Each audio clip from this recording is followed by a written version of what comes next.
राधा वल्लभ लाल जी का जब ये प्राचीन मंदिर, जहां आज श्री हितरिवंश महाप्रभु विराजमान है, आपने दर्शन किया होगा, जब तक श्री महाप्रभु विराजमान रहे तब तक तो मंदिर बना नहीं। लता भवन सुख शीतल छहा। यहां के रसिकों ने जिस निकुंज महल की भावना की है, वो महल किसी प्रस्तर खंड से बना महल नहीं है। महाप्रभु कह रहे हैं, देखत नव निकुंज सुन सजनी, लागत है अति चारु, माधविका केतकी लताल रचो मदन आगारु।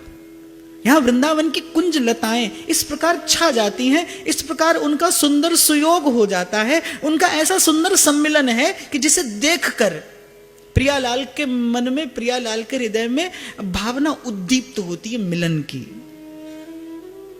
बड़ी अद्भुत चातुरी, बड़ा अद्भुत कौशल है वृंदावन के हस्तगत।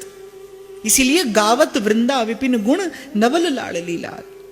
तो जब तक महाप्रभु रहे तब तक मंदिर नहीं बना, स्वामी जी जब तक रहे तब तक श्री बिहारी जी निधिवन राज विराजते रहे, मंदिर नहीं बना। क्योंकि वृंदावन का निकुंज मंदिर तो वृंदावन के द्रुम लता बेलियां हैं। तो जब महाप्रभु के ज्येष्ठ पुत्र महाप्रभु के निकुंज गमन के पश्चात आचार्य पीठ पर सुशोभित हुए, तो एक बार गोपाल सिंह यादव बादशाह अकबर का सूबेदार था, मनसबदार था। अकबर जब आया तो अकबर धर्म सहिष्णु राजा था। उसने कहा कि जहां जहां मंदिरों की क्षति हुई है वहां मंदिरों का निर्माण कराया जाए।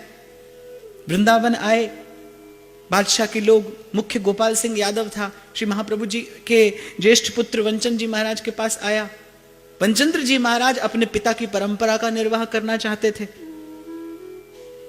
कहा कि मंदिर तो बन जाएगा, लेकिन जो मंदिर बनाएगा, मंदिर पूरा होते ही 1 वर्ष के पश्चात उसे संसार छोड़कर जाना पड़ेगा।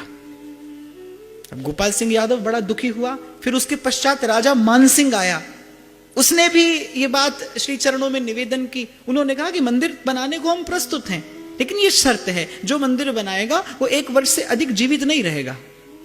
तो मानसिंह भी बेचारा दुखी होकर गया। फिर उसने यहां गोविंद चंद्र का मंदिर बनवाया। एक बार श्री वंचन जी महाराज दिल्ली गए, चरैवेती चरैवेती, साधु का स्वभाव है, साधु जुग जग जंगम तीर्थ राजू। अपने किसी शिष्य के यहां पधारे। वनचंद्र महाप्रभु के छोटे भाई श्री गोपीनाथ जी के एक शिष्य थे, सुंदरदास जी, बादशाह के दीवान। वनचंद्र महाप्रभु का दर्शन करने आए। 1 लाख स्वर्ण मुद्राओं की थैली श्री महाप्रभु जी के, वनचंद्र महाप्रभु के चरणों में भेंट की।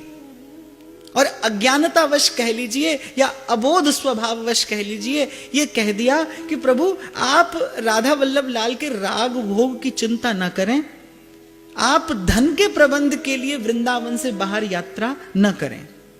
वनचंद्र महाप्रभु को क्रोध आ गया। बोले, अरे मूढ़, साधु धन के लोभ से नहीं, साधु तो अपने स्वभाव के वशात यत्र तत्र विचरण करता है। जब भगवान किसी में भगवदीय ऊर्जा भरते हैं, जब भगवान किसी को ये महत् कार्य देते हैं, इस संसार में सबसे श्रेष्ठ कार्य क्या है? गोपी कहती है भूरी दाजना। जो आपको भगवत तत्व बता रहा है, वो आपको सत्य दे रहा है, वो आपको ईश्वर दे रहा है, वो ईश्वर का दान करने वाला है। और गीता में भगवान कहते हैं वो मुझे मेरी आत्मा से भी अधिक प्रिय है। तो महाप्रभु का हृदय दुखा कि इसने हमें केवल धन का लोभी जाना है। फटकार लगाकर कहा, सुंदरदास, राजा का अन्न खा खा के तेरी मति बौरा गई है, रजोगुण से आच्छादित हो गई है तेरी भाव भावना। तू क्या समझता है कि हम यहां धन के लोभ से आए हैं? साधु के जीवन का केवल एक ही अर्थ होता है, संत के जीवन का केवल एक ही अर्थ है। भक्त केवल एक ही कार्य करता है, मद भक्ति युक्तो भुवनम पुनाति, लोक को पवित्र करता है। तो गुरु की कृपा दृष्टि नहीं है, केवल ये विचार सुंदरदास जी को भीतर ही भीतर पीड़ित किए जा रहा था। असह्य वेदना हृदय में कि मेरी किसी चेष्टा से आचार्य चरण रुष्ट नहीं हुए, लेकिन उनके हृदय को पीड़ा पहुंची। उनका सुकोमल हृदय, सतत प्रियालाल के भाव भावना में अनुरंजित हृदय, और मेरी किसी मूढ़तावश वो पीड़ित हो गए। ये भाव सुंदरदास जी को पीड़ित किए जा रहा था। उसी दिन अन्न का परित्याग कर दिया, केवल जीवन धारण करने के लिए थोड़ा सा दूध पीते हैं। हृदय में असह्य वेदना, पीड़ा। गुरुवर से श्री गोपीनाथ जी महाराज से भाव निवेदन किया, उन्हें दया आई। वो सुंदरदास जी को साथ लेकर श्री वृंदावन आए। श्री महाप्रभु जी, श्री वनचंद्र महाप्रभु के श्री चरणों में साष्टांग दंडवत प्रणाम, रो रो कर चरणों का प्रक्षालन कर दिया। श्री गोपीनाथ जी महाराज ने कहा कि जैसा भी है पर आपका बालक है, अनुग्रह करिए इस पर, स्वीकार करिए इसे। सुंदरदास जी ने कहा कि ये मंदिर बनाने का सौभाग्य आप मुझे दें। वनचंद्र महाप्रभु ने अपनी बात रख दी कि मंदिर तो बन जाएगा, लेकिन 1 वर्ष के पश्चात तुम्हारा देह नहीं रहेगा। श्री सुंदरदास जी महाराज ऐसे आनंदित हो गए कि आपने मेरी सेवा स्वीकार कर ली। इससे बड़ा आनंद जीवन का और क्या हो सकता है। जहां से हम चर्चा में प्रविष्ट हुए, साधन प्रारब्ध और पुण्य से जाने कितने जनों को मिलता है, लेकिन साधन का सदुपयोग वो कृपा पात्र करता है। महत जनों का कृपा पात्र, गुरुजनों का कृपा पात्र। तो बड़े प्रसन्न हो गए, आनंदित मन मयूर नृत्य कर उठा। आचार्य चरणों का ये वाक्य सुन के, प्रभु आपने अंगीकार कर लिया मुझे, मेरे सब पुण्यों का परिपाक हो गया। बस इतनी कृपा मुझ पर करिए कि 1 वर्ष का जो ये समय है आपका अनुग्रह हो, और 1 वर्ष तक मैं नित्य श्री जी का दर्शन करता रहूं। वर्ष भर होने वाले उत्सवों का मुझे दर्शन होता रहे, प्रियालाल की बलिहारी लेता रहूं, इतनी कृपा कर दीजिए। वनचंद्र महाप्रभु प्रसन्न हुए सुंदरदास जी की इस निष्ठा पर। श्री राधा वल्लभ लाल जी के जहां मंदिर का निर्माण हो रहा था, वहीं सन्मुख उनको ठौर दी, और जिस दिन मंदिर निर्माण पूरा हुआ, श्री जी विराजे मंदिर में। 1 वर्ष तक सुंदरदास जी नित्य दर्शन करते रहे, और जिस दिन 1 वर्ष पूर्ण हुआ, श्रृंगार आरती का समय और समाज में पद गायन हो रहा था। भोर का समय, श्रृंगार आरती, प्रियालाल रत्न जटित पर्यंक पर विराजमान है, एक और ललिता, एक और विशाखा, और अनेकानेक सहस्त्र सहस्त्र सहचरियों के झुंड चहु और परिवेष्टित, काम केली तरला, श्यामानुराग मद विव्वला, ब्रजनव तरुणी कदम्ब मुकुटमणि श्यामा विराजमान है। सुंदरदास जी के नेत्र इन शब्दों पर आरूढ़ होकर और निवृत्त निकुंजस्थ प्रियालाल की रूप माधुरी का पान कर रहे हैं, आस्वादन कर रहे हैं। और बस ये रूप देखते देखते जन्म जन्म मुझ कराही पे अंत राम कही आवत नाही। और कहां बादशाह के दीवान, महारजोगुणी जीवन और आचार्य की कृपा, सत्संगति कथाएं किम न करो अति पुंसाम, कहा ना होई सत्संगते, देखो तिल और तेल ले आए खींच कर वहां से। वर्ष भर नित्य प्रति राधा वल्लभ लाल का दर्शन, यहां नित्य नित्य झूला, नित्य नित्य रास, नित्य चरणामृत का सेवन। संपत्ति सफल नहीं हुई। वस्तुतः यदि आप अध्यात्म के दृष्टिकोण से देखेंगे तो जीवन की संपत्ति क्या है? जन्मों से जो ये यात्रा जीव करता आ रहा है, वस्तुतः संपत्ति क्या है?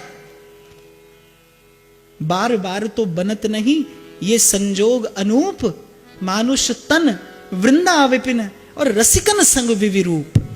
रसिकन संग विविरूप भजन सर्वोपरि आही, हित ध्रुव दे मन रंग लेहु पल पल अवगाही। 4 बात, मानुष तन, फिर वृंदावन, और फिर रसिकों का संग, और उन रसिकों के संग के प्रसाद स्वरूप दृष्टि के सन्मुख झिलमिलाता बनी राधा मोहन झुकी जो इंद्र नीलमणि श्याम मनोहर शात कुंभ तन गोरी जो। वस्तु बिना सूझे न कछु। तो इस प्रकार सफल कर ली अपनी संपत्ति, ये मंदिर बनवाकर आज जहां श्री महाप्रभु जी विराजमान हैं, श्री वनचंद्र महाप्रभु की कृपा से अवसर मिला। देखो, महापुरुष आपसे लेकर भी आपको देता ही है। वो जब आपसे लेता है तो वो वस्तु लेकर भी आपको देता है। क्या देने का अवसर देता है वो आपको। वो सत्पात्र के रूप में उपस्थित हुआ है, वो लेकर। अरे आपने संसार की वस्तु दी और आपने उससे आशीर्वाद ले लिया। आपने एक वस्तु जो भले बहुत मूल्यवान होगी, लेकिन है तो मूल्य उसका चुकाया जा सकता है, लेकिन जो आपको आशीर्वाद मिला है वो तो अनमोल है, उसका मूल्य नहीं चुकाया जा सकता। तो जो आपसे किसी मोल की वस्तु लेकर आपको एक अमोलक वस्तु दे रहा है, वो आपसे लेकर भी आपको देता है। सुंदरदास जी से भी कहीं अधिक संपत्ति जाने कितने बादशाहों के पास रही होगी। खुद बादशाह का मनसबदार उपस्थित हुआ, राजा मानसिंह उपस्थित हुए कि मंदिर बनवा लीजिए। उनके भाग्य में नहीं था, ये अवसर नहीं था। संत की कृपा हुई, सदगुरु की कृपा हुई, अवसर मिल गया, जीवन को सार्थक करने का अवसर मिल गया।